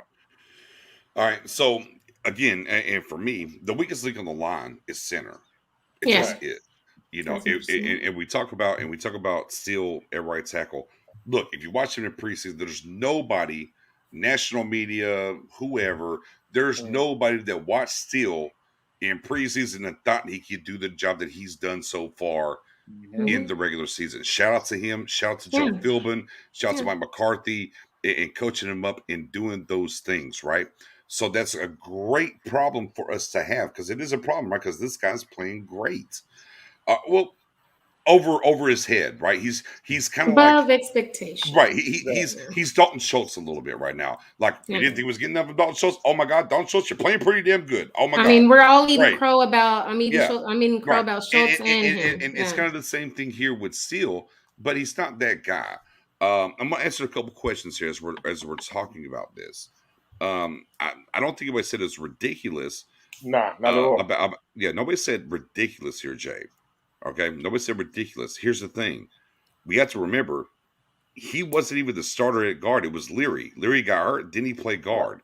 Yeah. And the one thing that I've continuously said: look, the Seahawks. What was it, a preseason game? And he had this big highlight, and you see this highlight everywhere. Right. Cool. I mean, it's good, but he wasn't a really good left guard overall, though. If you really go down and look at the numbers and see what he did, he's a better right tackle. He just is. And he's been paid a right tackle. It's no different than Zach Martin, who came out after La'el Collins was suspended and said, hey, look, I played tackle last year, guys. But there was like 5 or 6 tackles that were hurt, so I just, I needed to do it. It's the same thing now. We don't have that many injuries enough to make that shift for LC, as you called him, Collins, to make it that way. You don't want to disrupt it. And especially whenever we're looking at this offensive line in general, the weak point is center. How do we fix the center? And I've said this already. If La'el Collins can snap the ball, I'm down for it. Put La'el Collins at center, leave Steele at right tackle, and let's run it. And this is the other thing, and I'm gonna let you run into this, P.O. As Brandon just said, what are we gonna do about Connor Williams though? But Connor's not a problem. He's not if you get better center play, he'll be fine. Connor's okay. Yeah, and I don't think people understand that. But Matt, I'll let it rock from there. Yeah. So I understand where the idea is coming from, right? Like he played guard in college, right, and then moved to tackle, and then his first year in the NFL, he played guard. So I understand the idea there, but I don't think left guard is a huge need. Yes, Connor Williams' penalties need to drop, but I think overall he's been a lot better than people want to give him credit for. And if he's not, you still have McGovern, who they want to find a way to get on the field. Here's why I'm so adamant about not putting Collins at left guard. So when Collins returns, you now have depth at the tackle position. If you play him at left guard, suddenly things get drastically different if an injury happens. So let's run it through. So you're going to take your right tackle Collins and play him at left guard. You're going to start Steele at right tackle. If there's an injury, let's say Tyron has a concussion, ankle injury, whatever, and has to leave for the rest of the game, suddenly your choices are either play Steele at left tackle, or if you want to continue to have the best 5 on the field, you then have to take your left guard who was a right tackle and then move him back to right tackle because he's never played left tackle in the NFL. And last time he did it was 7 years ago. So he's not going to be the guy you slide over to left tackle. So you're now taking your left guard who was a right tackle, putting him back at right tackle, then taking your right tackle, and putting him at left tackle because he was the swing tackle and played left tackle last year. And then you have to find a left guard. If you demoted Connor, maybe he's not the guy you want, so maybe you're playing McGovern. So to replace one player, you're swapping out 3 players, which is 60% of your offensive line, for an injury, and that's just not realistic because you want to have continuity on the line. You only do drastic things like that if you absolutely have to, and we're in a position with offensive line where you don't have to do that. I commend Steele. Credit to him for making a drastic change from last year. You know, his path is going the right way. I'm happy for him. Yeah. You can still play him. You can use him in jumbo packages. You can have him as your swing tackle who can go in when needed. I just don't think it makes sense to disrupt the entire offensive line to get slightly better maybe at the left guard position and not better at the right tackle position. But because Collins is right tackle. So if anything, you're probably not even – if anything, you're probably barely, if at all, upgrading left guard and not including right guard, a right tackle, and now your depth at the tackle position is drastically smaller. It just doesn't make sense to me. Right, and that's the thing is because Collins hasn't played guard in 5 years. Yeah. Like he hasn't even practiced there. He hasn't even practiced there. 2015. Like, I mean, the idea that he's going to go back over there and be this killer, as Uba said, Connor Williams is killing him with the penalties. Let's be clear. Like the last penalty he got, like the holding. Because Tyler Biadasz didn't do his job, there was 2 guys coming. Yeah. So he's like, well, Tyler, you do your job. I'm not going to let Dak get killed, so I got to hold somebody because there's 2 guys coming at me. The weakest position on this offensive line is center. And that's it. Look, if we're concentrated on this run, what we're doing and how we can get back to the Super Bowl and possibly chase the number 6. I ain't stealing your thunder there, Mary. What I'm saying is we have to address the center because if you make the center, if you get Collins back at right tackle, you make the center and you solidify the center position, Connor is fine. And there's a couple of different things you have to look at play here. Connor had his best season last year at left guard. Okay, that's 1. 2, his penalty issues or whatever it is bad. And shout out to Professor O on here because I was like, okay, look, week 1, we had our group chat and Matt was like, Tyler Biadasz is bad, he has to go. And I was like, whoa. Week 1. Yeah, week 1, Matt O was like, Tyler's bad, he's got to go. And I was like, whoa, Matt. I said, hold on. I was like, he only played 4 games last year. Let me see it first. I'm like, let's let it play out and see what happens. It's played out. He's bad so far. And look, it's not about giving up on Tyler, and maybe he can grow into being a center for this team. But currently constituted in what's happening, it's not good. And when it's not good, then it turns into hurting Connor because we're talking about symmetry across the line here, guys. They're like, well, he's playing against Zach Martin. I mean, Zach Martin's on the other side of Tyler. He should be better. Well, it's not Collins on the other side of Zach Martin. It's who? It's Steele. So now, McGovern. Zach Martin. Is maybe kind of pivoting a little bit more as they're scheming this up to that side to help on that side. And Connor's just not. He's good enough to be. Let's be clear. Connor Williams is going to get a bag next offseason. 1. 2, Connor Williams right now would start at guard for probably 80% of the teams in the NFL. That's not hyperbole. That's factual. The thing about Connor Williams is he's not able or he's not talented enough to overcome a center next to him that's not good. And that's where we are. And that's where we have to understand this Cowboys nation that it's not about La'el Collins. And again, La'el hasn't played guard in forever. I get it. I've watched the dadgum Seattle highlight forever, and it's great. You know, and I've heard people say, well, show me the highlight of him and tackle that way. And that's cool too. Guess what? Show me another highlight at guard when he played that did the same thing against Seattle. Again, La'el Collins is great. He was almost a Pro Bowler year before last in 19. Things happened in 20. Here we are in 21. He's only played 1 game with Philbin and Mike McCarthy. But that's where he needs to be, and we should feel awesome that we have still in the rec, in the wings. We have to find out a solution at center. Your left guard's fine. Your left tackle's fine. Your right guard's fine. Right tackle's even better, be it Collins or Steele at this point, with the offensive play calling and what they're doing, but you have to find out a solution for the center, which is the issue, because it's either he's okay in pass and he's terrible in run. He's kind of okay in run, but he's terrible in pass. Well, is he going to snap the ball well this week, or is he not going to snap it well this week? And that's the glaring issue on this offensive line. It isn't left guard, guys. It's not. It's your center.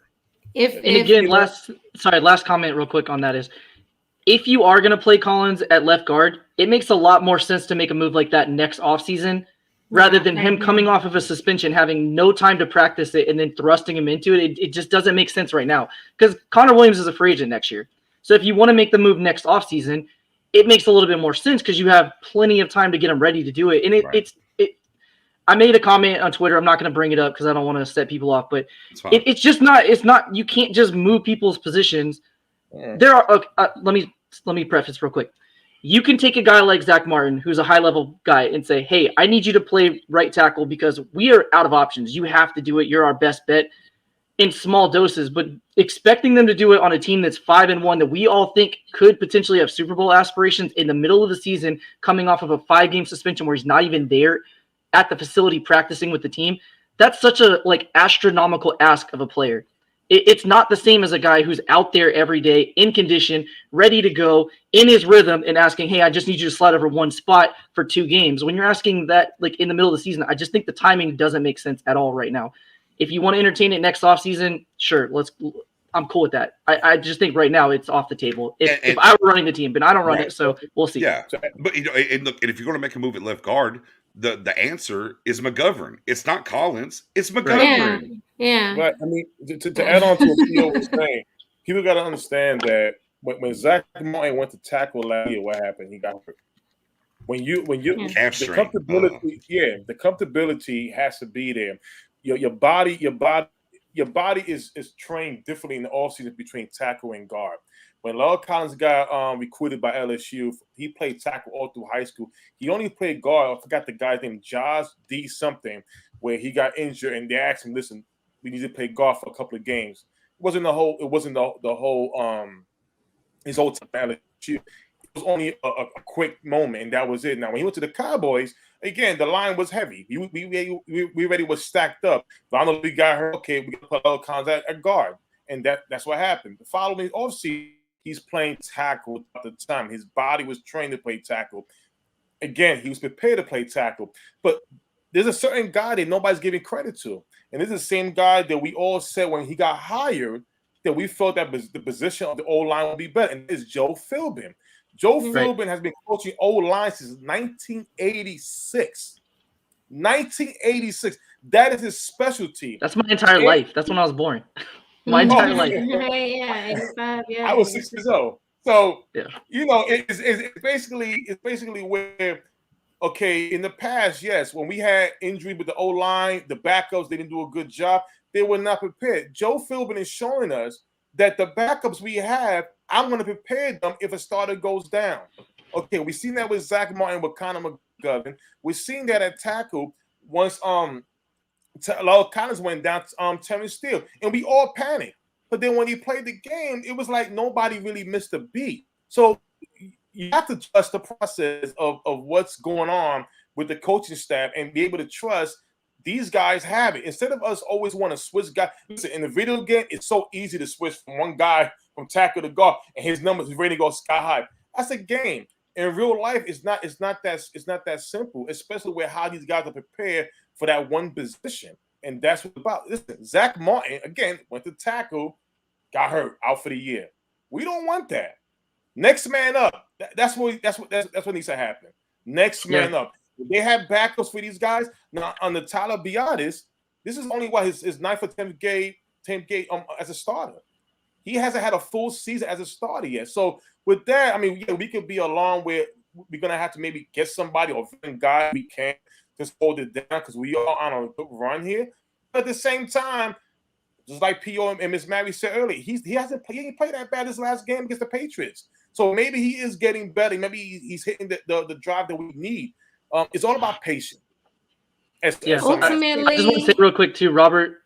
you asked about Looney. Unfortunately, we can't bring Looney out of retirement. He signed with the Giants. He retired with the Giants, so they still own the rights to him if he were to unretire.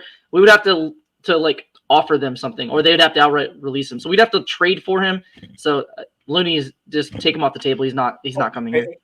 I mean, Looney is one of the guys that, like, before he signed with the Giants, I was like, we should sign him. We wanted him back for training camp or for Hard Knocks. We were like, Looney should be on the Cowboys roster for Hard Knocks. Like, he's too good at television for us not to get to see that. So I was mad we were deprived of that. But once he signed with the Giants and retired, he's pretty much off the table until they outright cut him or his contract lapses. Yeah, he spoke the other day. He said he's with his kids and family. He's done. Right, and look, and here's what we got to love, right, guys? Here's what we have to love. And, as we're arguing about, with Collins coming back and everything and how Steele played and, the bevy of riches, if you will, currently as it was pertained to last year, we're 5-1. Not only are we 5-1, sometimes you got to just remember in the moment where you're at, okay? Yeah. You just went up to New England and dropped 567 yards, 445 passing, 122 rushing, 6.9 yards per play, 32 first downs. You know what I mean? It's like, you dominated time of possession, even 39 minutes and 17 seconds versus 26:51. Did you lose some things? Sure, the penalty battle. Well, that ref staff. Ooh-wee. But again, it goes back to, right? It goes back to, hey, look, we're cherry picking a little bit here. Okay. We're cherry picking a little bit and we're in a good space right now. You can't have a Zach Martin at every dadgum offensive line position. You can't do, or a Tyron Smith, go down the list of whoever your favorite offensive lineman is. You can't do that.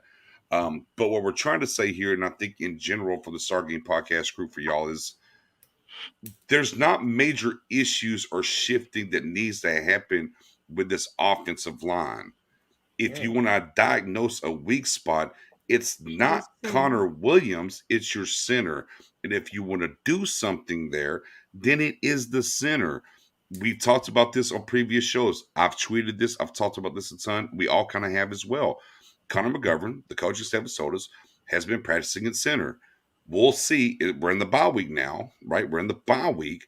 So now maybe we see the flip to Connor McGovern at center.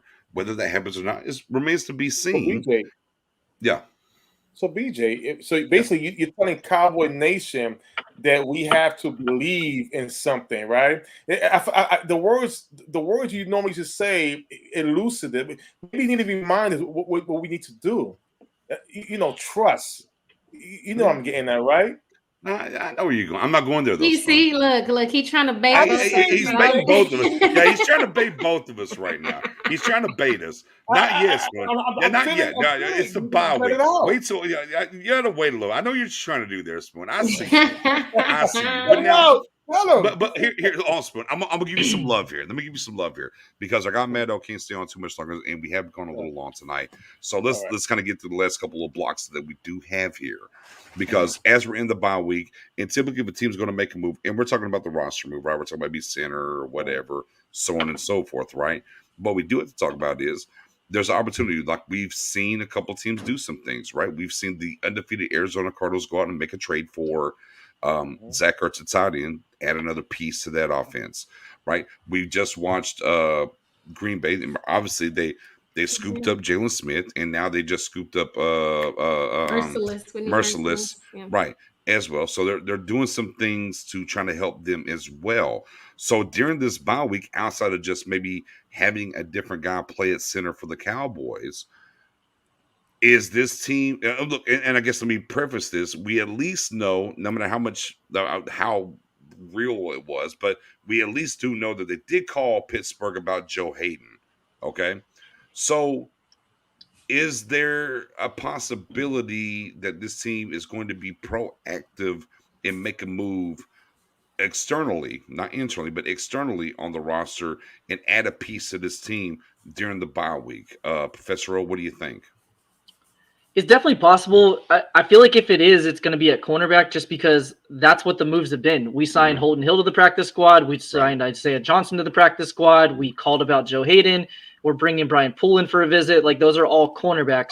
Pool party. Hold on, real quick, Professor. Let us get it out there. Pool party. Pool party right here. We're bringing it back. Yeah, but I mean, thinking about that over the last 4 weeks, we've brought in or inquired about 4 different cornerbacks. So I don't know what that really means. You could say Holden Hill and Isaiah Johnson they were looking at just for developmental purposes. Totally fair, but they did at least call to discuss Joe Hayden. You know, what do you want for him? What are you looking for? We don't know how deep the conversation went, and they are bringing Brian Poole in, who has experience with Dan Quinn. So it tells me there's something there at cornerback. I don't know if that's CB2 slot. I don't know, but they are interested in cornerback. So I feel like if they were to make a move, that's what they would do. I would say no. I don't think they will though. Yeah. Real quick, Greg says buying rumor about Jet Safety May. I'm not buying anything about that. No, anybody else? No. Okay. Mary, you kind of spearheaded the trade movement, which is usually Spoonie's bag. That is usually Spoonie's bag. But you kind of spearheaded this behind the scenes. I was shocked. So yeah. So Mary, is this team going to be active and make a move on the bye week and go procure them a player? Do I think they will? Not necessarily. I don't think it'll be like a huge splash or anything, even if they do. But I do agree largely with what Matto said. Like they seem, I'm not sure what's going on with Kelvin Joseph. They've been kind of quiet on that. And then Nahshon Wright, he hasn't got much time. So I don't know. It seems like they're real interested in corner. I'm still interested. I know we got Gallimore coming back and stuff like that, but I'm still interested in the DT as well. So, ooh, DT, I like that. that. Spoonie. Now, Spoonie, you are the procurer. You are the cultivator. You are the keeper of all things that are routes. You haven't hit on one. Well, I take that back, Spoonie. I take that back, Spoonie. I take that back. I take that back. You did hit on route. It turned out to be 28. Malik Hooker. You did hit on Hooker. You did hit on Hooker. So, what are the Cowboys going to do on the bye week? Well, Spoonie, he said your routes are as effective as you stopping Tuck and Madden. That's what I heard out of that. Yeah. My routes is bad. But I'll tell you this. I'm a pivot off of Mary. Don DeMarco. Mary said DT. Well, there was a DT that's very familiar with our defensive coordinator. Yep. And his name is Grady Jarrett from the Atlanta Falcons. Oh, that's a good one. Last year of his contract, I think it will be. I'm learning how to think like Stephen Jones a little bit, where it makes sense. It makes sense. So I think he would be definitely good for Dan Quinn. He knows the defensive scheme. It make it easier, and he'll definitely be a help on that defensive line. Now, going on the offensive side of the ball, I have 2 guys on the offensive line. The first guy is Zach Martin's brother, Nick Martin, who's playing with the Raiders. He's a center. I think he also even changed that up for me. I thought it was Houston still, but it was the Raiders. And there was talk about him when moving a different direction. And I have another guy in the same offensive line, but the Atlanta Falcons named Matt Hennessy. He was drafted. We got last year, right? No, 2019. Okay, third round. Right, so Matt Hennessy, they drafted another center this past draft. They really want to start. So I'm thinking that Matt Hennessy would definitely could be available. He's on his rookie contract still, which I know Stephen Jones would definitely love. 3 more years left, which is good. He's an experienced center, and maybe that can definitely help out with the offensive line as far as depth and see and let the best guy play going forward. Right. Yeah, I mean, for me, I'm kind of here. And I love everything that y'all said, and I'm here with I'm gonna line my thought process somewhat with O and Star and Mary and even you to a certain extent, Spoon, because the one thing that I've been consistent since we've done the sprint season 3 of doing this show, and the one thing that I've been consistent with, whether I've been on other shows, on my Twitter, in the Facebook group, on this show right here, is I look for that moment. I've been looking for it. I've been waiting for it. I've been waiting for the Stephen Jones to be Papa Jones, Jerry Jones, and push those chips to the middle of the table and say, hey, we have a chance and I'm going to go do it. Because at times when he does these things, it's like, okay, well, we screwed up. So, yes, I have to go get Amari Cooper, right? And then, okay, well, we're really bad at safety, and I'm trying to procure some things at safety, where Jamal Adams a couple times. And then, of course, Mika Fitzpatrick, they try to go do that or whatever. So I'm waiting for the all-in moment from Steven Still. With his team sitting at 5-1, the way things are cooking, it seems pertinent that this will be the time for him to do that. And I really do hope that he does take the swing and go do it. I've been big on this because I've swatted, because I've heard different, right? We all have, right? Trade Gallup, trade D-Law, like different things. And I'm like, no, I'm loading up for this year, and then we'll figure everything else in the offseason. I don't care about the offseason. Yeah. Let's load up, and Mary, you say what? We load up and we go. Let's get 6. Oh, Spoon! There it is, Spoon! Oh, my God! There it is, Spoon. There it is, Spoon. You gotta set it up the right way, Spoon. You gotta see you gotta set it up the right way, if you will. Wait. I need one more. I need one more. No, Spoon. You're getting greedy now. You're being greedy. Easy. But again, it goes back to you saw Arizona go make their offense better. You're watching Green Bay proactively, no matter what we think about the players that they got, okay? They're proactively doing things to make the defense better.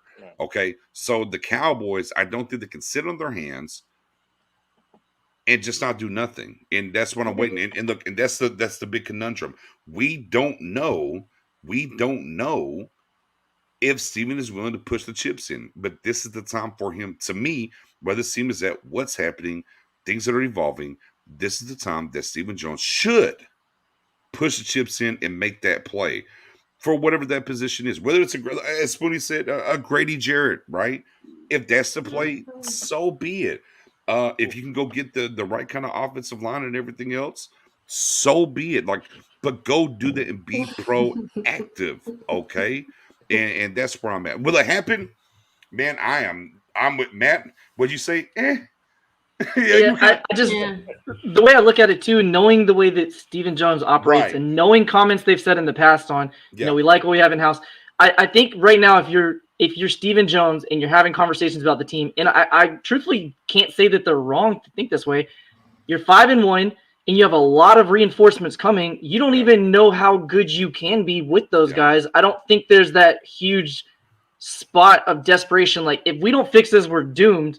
Which is why we made aggressive moves in the past, like getting a Cooper, because we were like, it's not there. We don't have anybody else coming in that's going to fix that. I feel like with them saying we're going to get Gallimore back, we're going to get Tank back, we're going to get Gallup back, we're going to get Boss Man and see if he can do anything. It would be very easy for them, and I don't know that I would even blame them for saying, let's just see what we have for now, because we're already doing well. Right. But you can't go. But you can't go because you're up against the wall now. You are, and I feel like 99% of me says that, but then there's that 1% that says, but why would they call knowing they would have to trade for Hayden? So obviously there's some interest that they may make a move. So let's run it this way. Robert did it best. And some of the talk has been, we obviously, this first round pick is not going to be high. Okay. You're going to name a player, guys. You don't have to name a player, but name a position that you'd be willing to forego a first round pick for. How about that? Is that fair to y'all? Y'all think you want to buy that? Yeah, I'll do that. Okay. I actually have a player too. I'll go for it. So if I'm doing that, a team, and it's Spoonie's guy, I have no problem, because we have Tristan Hill coming back that we have to figure out what to do with. We don't know if we're going to keep him long term. I would say, hey, Atlanta, we will give you a first round pick, knowing it's going to be a late first. Yeah. And Tristan Hill for Grady Jarrett. He's disgruntled. He doesn't want to be there. Let's do it. And just see if that throw in of, hey, we have a guy who was a high draft pick. He hasn't really lived up to his potential, but him packaged with the first round pick may be enough. Probably not, but if they bite, I would do that. Okay, all right, Mary. If you're giving up a first round pick, position or player or both, whatever you want to do it. Is there a position you want to go get in particular, or a player? What you got?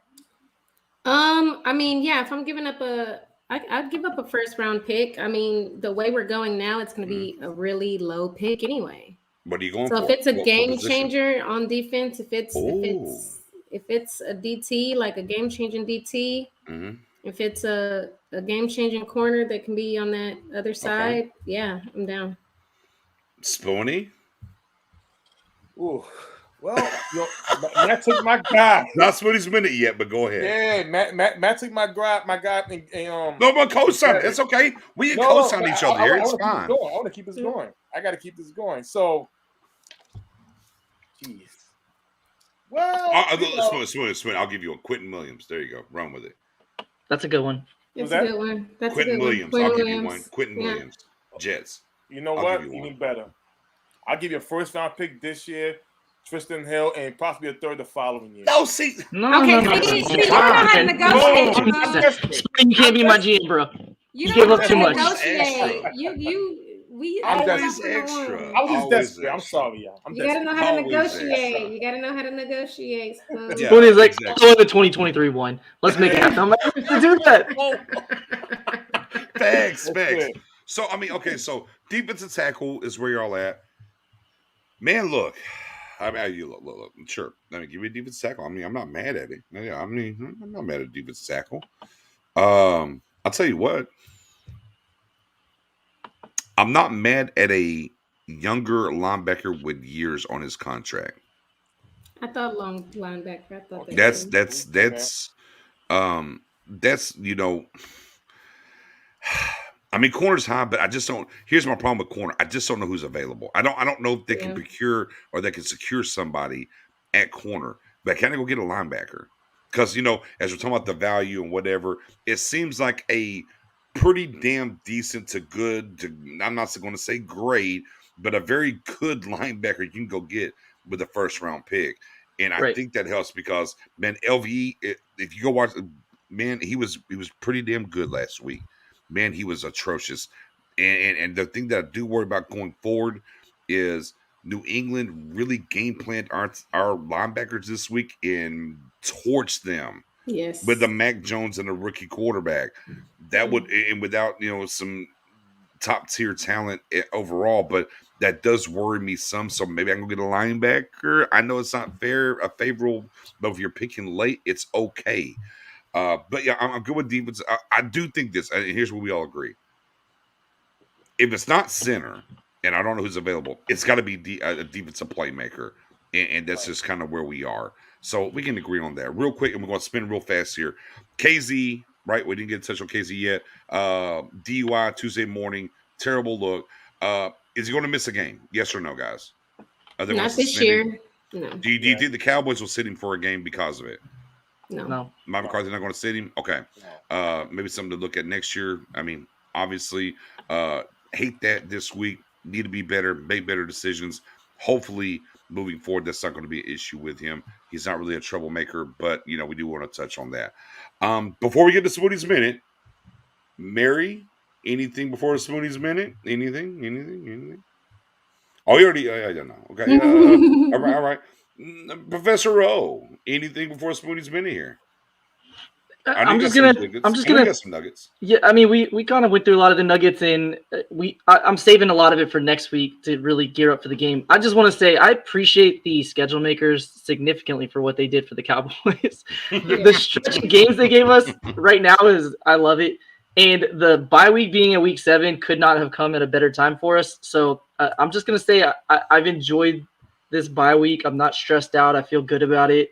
Ready to just, you know, enjoy the nice fall weather here in Atlanta. We're in the 50 low and 70 high, so it's like beautiful outside. I'm just enjoying my life right now. It's a good life. That's what I said too. Over here in Texas, you know, for us, fall is high 70s to mid 80s with a gentle breeze. Yeah, and nice. we're 5-1. It's pleasant. It's lovely. Enjoying life. Mary, by all means, go ahead and set the clock up. I don't know why we set this clock up anymore. I really don't. Yeah, but you know, set the clock up, Mary. Ladies and gentlemen, give it a share. We're about to enter Spoonie's Minute. Whenever you're ready. Cowboy Nation. We are 5-1 going into the bye week. Where in the bye week, we heal, we come together, and we finish what we started. Cowboy Nation, we have been blessed by the football gods to see what the team is doing right now. what Dak been through. He has come back from his injury and is leading us to the promised land where we felt we may not can go. But he has changed that, y'all. But see, week after week, I call out certain players. And certain players that I call out, they steps up. Connor Williams. I'm calling you out, Connor. You live in Texas. You breathe in Texas. You play in Texas Stadium more than half of the players in the NFL. My problem with you, Connor Williams, and guess what? Cowboy Nation don't believe in you. They don't want you at guard. You should be embarrassed, Connor Williams. You are part of a great offensive line that was led by B.N. Frederick. When he walked out that tunnel with the O-line, everybody did. Now, when you see other guys like Steele and Connor McGovern step up in the presence of their positions and dominate and prove us wrong, Connor, we need you to do the same thing and step up and prove us wrong. We should not be here talking about putting other guys in your position. We should be talking about you getting paid to be part of that position for years to come, Mr. Connor. Connor, I asked you during this bye week, step up and be that guard that you was here to be. Fair enough. I mean, I kind of, there you go. Yeah, as my guy Josh Parker said, man, throw the clock away. I mean, it's fair, but we got to, it lets him know where he's at. At the end of the day, Spoonie, maybe could have did that for Tyler Badaz, but that's okay. I mean, Connor as well. It's fine. They're doubting him. I feel that. But neither here nor there, guys.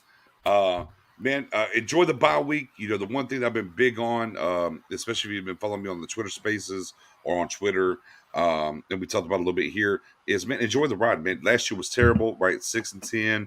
What we went through with the injuries, the last couple of years of Garrett, man, we're 5-1. We're winning games that we haven't understood how to win in a long time. The post-traumatic Garrett syndrome is still around here heavily. The PTGS is definitely around and wait for the other shoe to fall. Here's what I'm going to tell you. This team is legit. The team is good. You don't have to worry about it. Will there be rough stretches? Absolutely. But low-key and high-key, kick your feet up. Yes. It's all good. This team is good. And let's enjoy the ride as long as it goes. Every one of us that you can see, that's our Twitter, man. Come follow us. Your guy Nick's, Stargame Beauty, Spoonie881, Professor O, at _ NFL. Make sure you come through, see what you have to do. Oh, and Parker, this team knows how to finish. Woo-woo. Something we haven't said. It's new. It's new in the building for us. As always, last word before we get out of here. Ladies first, Mary. Mary. Bye week, last word. You said, got the people a little hype. I mean, go get Spoonie. I mean, I should. Let's get 6. Say it again. Let's get 6. Hey, I'm waiting for that. BJ. Shit, Professor BJ. O. No. Professor O, last word for you, sir. Yeah, my last word is just going to be completely off topic, but last update. It's the top of the 9th. Braves are up 5-2. They have a man on second with no outs. So let's just get a couple more runs and put this thing away and be up 3-1. Yeah. So let's go Braves. All right, Spoonie. BJ's being slick there. He can. I see you, BJ. Let's say them words. I know you are. Listen, we got to keep believing. It's definitely a special season right here. It's going to the second half.